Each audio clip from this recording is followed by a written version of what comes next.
الحمدللہ رب العالمین والصلاة والسلام علی سید الانبیاء والمرسلین والصلاة والسلام علی آباء سید الانبیاء والمرسلین والصلاة والسلام علی امہات سید الانبیاء والمرسلین والصلاة والسلام علی اعمام سید الانبیاء والمرسلین لا سیما افضل البشر بعد الانبیاء بالقول الغالب خیر الناصرین سیدنا ابو طالب علیہ الصلوۃ والسلام وعلی آلہ واصحابہ واہل بیت اجمعین اما بعد فاعوذ باللہ من الشیطان الرجیم بسم اللہ الرحمن الرحیم۔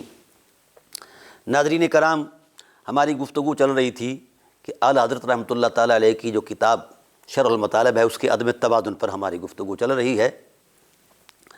اب آئیے، مجھے جو پہلے میں نے کلپس 3 جاری کیے تھے ان میں سے کچھ سنجیدہ طبقات نے سوال کیا جو بڑا عام سوال ہے، بڑا عام، اور اعلیٰ حضرت رحمۃ اللہ تعالیٰ علیہ نے بھی اس سوال کو کوڈ کیا ہے کہ جب کوئی اہل محبت کہتا ہے نا کہ حضرت رسول خدا صلی اللہ علیہ وآلہ وسلم کو جناب ابو طالب علیہ السلام نے پالا ہے، پوسا ہے، اتنی خدمات ہیں، فلاں فلاں، تو اس پر معارضہ دیتے ہوئے اہل علم جو ہیں وہ کہتے ہیں کہ جناب خدمت رسول جو ہے یہ اگر باعث عظمت ایمان ہے تو پھر فرعون نے بھی تو حضرت موسیٰ علیہ السلام کو پالا تھا۔ یہ سوال ہے اور بڑا سنجیدہ سوال ہے۔ گزارش یہ ہے کہ قرآن کریم نے اس بات کو طے کر دیا ہے کہ جس طرح میں نے پہلے کہا تھا نا کہ حضرت ابو طالب علیہ السلام کی ذات پر لگایا جانے والا کفر اور شرک کا الزام کائنات کا بدترین جھوٹ ہے، یہ اسی جھوٹ کا تسلسل ہے، اور یہ الزام ہے حضرت موسیٰ علیہ السلام کی ذات والا صفات پر اور قاعدہ قدرت کے خلاف ہے۔ کیا آپ نہیں جانتے کہ جب موسیٰ علیہ السلام پیدا ہوئے ان کی پیدائش پر جو ہلچل مچی، پہلے سے ہی فرعون آمادہ تھا کہ ہم وہ پیدا نہیں ہونے دیں گے بچہ؟ تو پہلا فرق تو یہ جانیے کہ حضرت موسیٰ علیہ السلام جب فرعون کے دربار میں گئے ہیں تو بطور انتقام گئے ہیں، ان کو انتقاماً اس کے سامنے رکھا گیا۔ یہ خدائے ذوالجلال کی جلالت کا ایک تقدس ہے کہ جو ہمارے پیغمبر کے وجود کا دشمن ہے ہم اس کے سامنے اپنے پیغمبر کو رکھیں گے۔ یہ خود حکمت الہی کی وہ حرمت ہے۔ حضرت موسیٰ علیہ السلام فرعون کو دیے گئے انتقاماً، اور رسول خدا صلی اللہ علیہ وسلم حضرت محمد رسول اللہ صلی اللہ علیہ وسلم حضرت ابو طالب علیہ السلام کو دیے گئے اہتماماً۔ میں اہل علم سے گزارش کرتا ہوں انتقام اور اہتمام میں فرق جانیے۔ کیا حضرت موسیٰ علیہ السلام کے بارے میں بھی فرعون کے معاملے کو یوں کہا گیا ہے کہ آوا کی شرافت دی گئی ہے، علم یجد کا یتیمن فآوا کے تصور میں؟ کیا اس طرح کی کوئی بات ہے قرآن پاک کے اندر یا ذخیرہ علم کے اندر کہ ہم نے پناہ دی موسیٰ کو آغوش فرعون میں؟ کیا کوئی حرف لفظ ہے کسی کے دامن میں؟ نہیں ہے۔ تو حضرت ابو طالب علیہ السلام کے بارے میں تو قدرت نے اہتمام فرمایا اور اس پر اپنے احسان جتلایا کہ ذات ابو طالب علیہ السلام ذات رسول پر احسان ہیں۔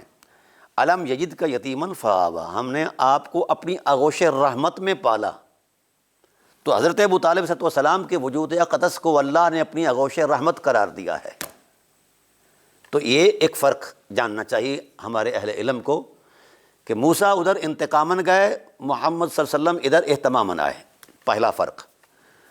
اور دوسرا فرق یہ ہے کہ قرآن کریم نے اس جعلی فلسفے کو مزید ننگا کیا ہے۔ نبوی فطرت نے، پیکر نے چونکہ اسوہ دینا ہوتا ہے، تو اہتمام قدرت یہ ہے کہ پیکر عصمت کی تربیت اور تقویم فطری اس طہارت مآب جذبوں کے ساتھ کی جائے، حالات کے ساتھ کی جائے کہ کوئی انگشت نمائی نہ کر سکے، کیونکہ وہ صاحب اسوہ بھی ہے اور اس کے کردار نے دلیل بننا ہوتا ہے۔ اس طرح رسالت پناہ عالم صلی اللہ علیہ وسلم کی رسالت کو بھی چیلنج کر دیا گیا، نبوت کو بھی چیلنج کر دیا گیا، یہ قرآن پاک کے اندر موجود ہے، میں کئی مرتبہ اس پر وضاحت دے چکا ہوں، معجزات کو بھی، قرآن کو بھی۔ تو حضور صلی اللہ علیہ وسلم کی ذات والا صفات نے خود اپنے وجود کو پیش کیا، فقد لبثت فیکم امرا من قبلہ، بطور دلیل نبوت وجود رسالت کو پیش کیا گیا، اور پھر اس پر کسی کو کوئی حرف اٹھانے کی جناب والا طاقت نہ ہوئی۔ تو جس وجود نے اسوہ بننا ہوتا ہے، دلیل دین بننا ہوتا ہے، دلیل نبوت بننا ہوتا ہے، اس کی تشکیل فطری کے لیے خدا کی طرف سے اہتمام ہوتے ہیں۔ اور جب موسیٰ علیہ السلام کو ان کی ماں نے اللہ کے کہنے پر دریا میں ڈال دیا، فرعونیوں نے اٹھایا، تو ان کے لیے اہتمام کیا گیا، ان دائیوں کا، دودھ پلانے والیوں کا، جو شاہی دائیاں تھیں وہ آئیں، تو غیرت الہی نے کہا حرمنا علیہ المراضع من قبل، موسیٰ تیرا فطری تقدس بلند و بالا ہے، یہ پیغمبری ہے، اس میں ہم کسی کافرہ کا دودھ نہیں جانے دیں گے، حرام کر دیا ہے موسیٰ پر۔ یہ کیا شان ہے پیکر پیغمبر کی۔ تو اللہ تعالیٰ کی ذات والا صفات دودھ کا گھونٹ نہیں جانے دیتے موسیٰ کے خمیر کے اندر، تو یہ کیسی بات ہے کہ ہم اس حوالے سے رسول اللہ صلی اللہ علیہ وسلم کی بابت یہ سوچیں کہ جس طرح موسیٰ کو کافر فرعون نے پالا، اس طرح رسول کو ابو طالب علیہ السلام نے پالا۔ آئیے اب ہم قرآن کا اسلوب بیان پیش کرتے ہیں تاکہ بات نکھر جائے اور اہل علم کو اندازہ ہو جائے۔ موسیٰ علیہ السلام کی ذات والا صفات، جس وقت وہ قبطی کا معاملہ ہوا، آپ نے گھوسا مارا تو وہ مر گیا، یہ معاملہ سارے لوگ جانتے ہیں۔ اب اس پر موسیٰ علیہ السلام کے لیے گرفتاری کے لیے شاہی آرڈر آ گیا، تو آپ وہاں سے تشریف لے گئے، مدائن میں چلے گئے، وہ حالات گزرے، پھر واپس تشریف لائے، تو اللہ تعالیٰ نے فرمایا کہ جاؤ تم اور ہارون، جو فرعون ہے وہ باغی سرکش ہو چکا ہے، جاؤ اس کو میری طرف سے دعوت دین دو۔ تو وہ دعوت دینے کے لیے آئے، تو انہوں نے دعوت کے لیے جس وقت اپنی نبوی عظمت کے ساتھ بیان فرمایا، لا الہ الا اللہ کی دعوت دی، تو سب سے پہلے فرعون نے طعنہ دیا۔ یہ قرآن پاک کی نصوص کے اندر موجود ہے۔ فرمایا، قرآن پاک نے فرمایا کہ فرعون یہ طعنہ دیتا ہے، قال الم نربک فینا ولیدا، ہے موسیٰ میری دربار میں، رب اعلیٰ کے دربار میں۔ یہ بھی فرق جاننا چاہیے کہ فرعون خود کو رب اعلیٰ کہتا تھا، انا ربکم الاعلیٰ، اور حضرت ابو طالب علیہ السلام کیا کہتے تھے؟ ملک الناس لیس لہ شریک هو الوہاب والمبدئ والمعید ومن تحت السماء لہ بعقل ومن فوق السماء لہ عبید، کہ ذات وحدہ لا شریک کو سب سے پہلے میں لا شریک کہتا ہوں۔ یہ ابو طالب علیہ السلام کے کلمات ہیں۔ تو میری جان، کہاں رب اعلیٰ کا تصور اور کہاں سرکار ابو طالب علیہ السلام کی عظمتیں۔ شرم آنی چاہیے فرعون اور ابو طالب علیہ السلام کو ایک تصور میں پیش کرنا، یہ جہالت نہیں، جہالت کی بھی انتہا ہے، شرم آنی چاہیے ہے مولویوں کو، پر ان کے خمیر میں ہی شرم نہیں ہے، یہ کیسے آئے شرم ان کو؟ بہرحال آئیے اب قرآن کی نصوص کا ایک جائزہ پیش کرتا ہوں۔ جس وقت فرعون نے طعنہ دیا، قال الم نربک فینا ولیدا، کیا ہم نے آپ کو پالا نہیں جب آپ بچپن تھے؟ ولبثت فینا من عمرک سنین، اپنی عمر کا ایک خاص حصہ ہم میں آپ رہے نہیں؟ وفعلت فعلتک التی فعلت وانت من الکافرین، اے موسیٰ تو کافر ہے، تو نے ایسا کام کیا جو کافر کرتے ہیں، ناشکرے کرتے ہیں۔ یہ پیغمبر کی بابت فرعون کہتا ہے، ظالمو، کبھی ابو طالب علیہ السلام نے بھی یہ مہنا اور طعنہ دیا ہے کہ محمد تو میرا کھاتا رہا ہے۔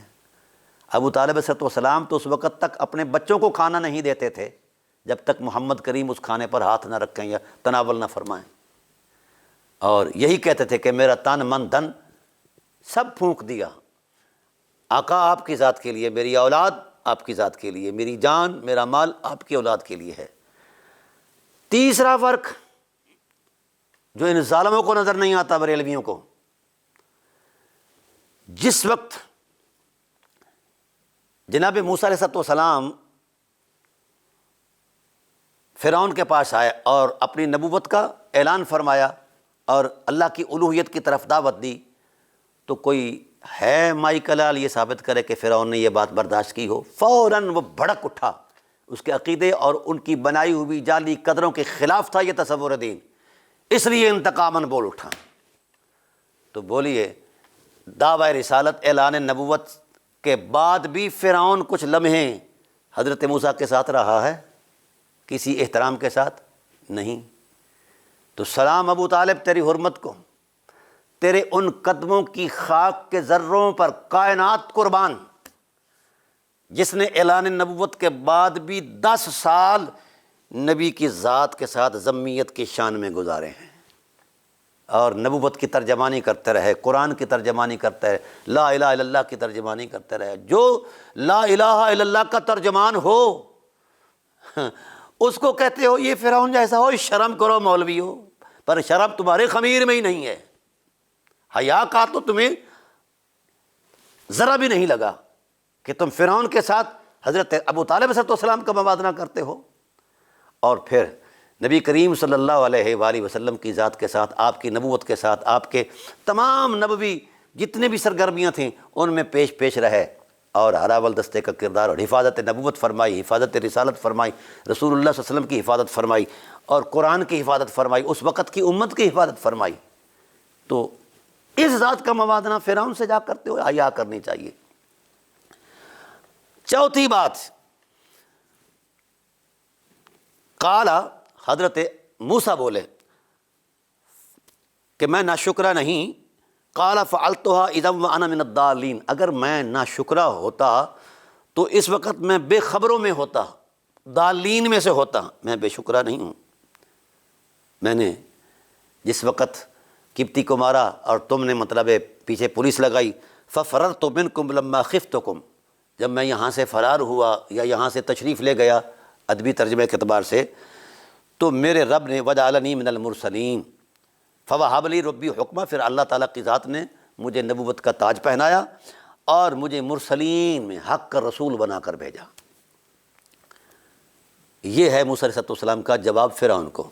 اگلی بات، اس طعنے کا جواب بھی قرآن دے رہا ہے جس طعنے کو آپ یہ کہتے ہیں کہ جناب والا موسیٰ علیہ السلام کو بھی تو فرعون نے پالا تھا، حیا کرنی چاہیے مولویوں، پر حیا تم میں ہے ہی نہیں۔ قرآن کہتا ہے وَتِلْكَ نِعْمَةٌ تَمُنُّهَا عَلَيَّ أَنْ عَبَّدتَّ بَنِي اسرائیل۔ قرآن کہتا ہے موسیٰ علیہ السلام نے کہا او فرعون، جس چیز کا تو مجھے تانا دے رہا ہے یہ تیرا تانا جھوٹا ہے، تو نے مجھے کب پالا ہے؟ تیری جیب سے میں نے تو ایک دمڑی جو ہے وہ بھی نہیں لی، جو میری خورد و نوش کا سلسلہ اور سامان رہا وہ یہ رہا کہ میری قوم جو بنی اسرائیل ہے اس کا سرمایہ جو تیرے پاس تھا، تو میں تو اپنے بنی اسرائیل کے سرمایہ پر پلا ہوں، تیرا اس میں کیا حق ہے؟ تو تو ایک مکار آدمی ہے اور خدائے ذوالجلال والاکرام کا باغی ہے، میں تجھ سے کھاؤں؟ میرے پیغمبری حرمت کے ہی خلاف ہے۔ تو لہٰذا جان مان قرآن نے جواب دے دیا کہ موسیٰ کو فرعون نے نہیں پالا، اس کے پالنے کا جو طعنہ دیا تھا اس طعنے کا قرآن نے جواب دے دیا۔ اب آئیے، یہ میرے پاس میں اتفاق سے یہ بریلوی علماء کی تفسیر ہے، تبیان القرآن، اور بڑے گھاگ قسم کے یہ بریلوی تھے، علامہ غلام رسول سعیدی رحمۃ اللہ تعالیٰ علیہ، انہوں نے یہ 5 توجیہات بیان فرمائی ہیں مختلف اکابر علماء اہل سنت کے حوالے سے اسی ٹائٹل پر کہ موسیٰ علیہ السلام پر فرعون کا کوئی احسان نہیں ہے، کوئی احسان۔ میں انشاءاللہ العزیز اس پر پوری تفصیل کے ساتھ بعد میں گفتگو کروں گا۔ اب کچھ فرصت کے لمحات ایسے ہیں کہ ایک مصروفیت اچانک سے بن گئی ہے، تو یہ ٹائٹل کے طور پر فقیر کہہ رہا ہے کہ موسیٰ علیہ السلام کا فرعون کے بارے میں جو کہا جاتا ہے کہ موسیٰ کو فرعون نے پالا، یہ جھوٹ ہے، اور موسیٰ علیہ السلام کی بابت یہ کہنا کہ ان کو فرعون نے پالا وہ بھی کافر تھا اور حضرت ابو طالب علیہ السلام بھی کافر تھے، یہ بھی بدترین جھوٹ ہے۔ میں نے سینکڑوں موازنے پیش کیے ہیں، سمجھ آ گئی؟ اب میں سیف اللہ شاہ صاحب سے کہتا ہوں کہ آپ کا جو موقف ہے، جو اس شرح المطالب میں لکھا گیا ہے، اگر آپ میں دم خم ہے، غیرت نام کی کوئی چیز ہے، تو آپ حضرت ابو طالب علیہ السلام کے کفر پر ایک پروگرام ہی کر کے دکھا دیں۔ اس کانفرنس کا ٹائٹل ہو کفر ابو طالب علیہ السلام، یا آپ اپنے اسی ویڈیو بیان میں یہ کر دیں کہ ابو طالب علیہ السلام کافر ہیں، ذرا یہ کلمہ بول کر دکھائیں، پھر تماشا دیکھیں کیا ہوتا ہے۔ ابھی وہ مولوی مختار نے ایک بات کہی تھی تھوڑی سی، ابھی تک وہ زیر زمین ہے، نہ جانے کہاں ہے۔ تو شاہ صاحب یہ چیزیں بھی آپ کے مد نظر رہنی چاہیے، آئیے میدان میں آئیے اور میری ان چیزوں کو بیان کیجئے تو پھر فقیر الحمدللہ کھل کر کھیلے گا آپ کے ساتھ۔ میں تو چاہتا ہوں کہ کوئی بندہ میری کردار کشی کرے تاکہ مجھے ثواب سے بھی نوازا جائے اور پھر میں آنگ آنگ ادھیڑ دوں ملائیت کا۔ میں تو چاہتا ہوں آؤ میدان میں، بسم اللہ۔ السلام علیکم ورحمۃ اللہ وبرکاتہ۔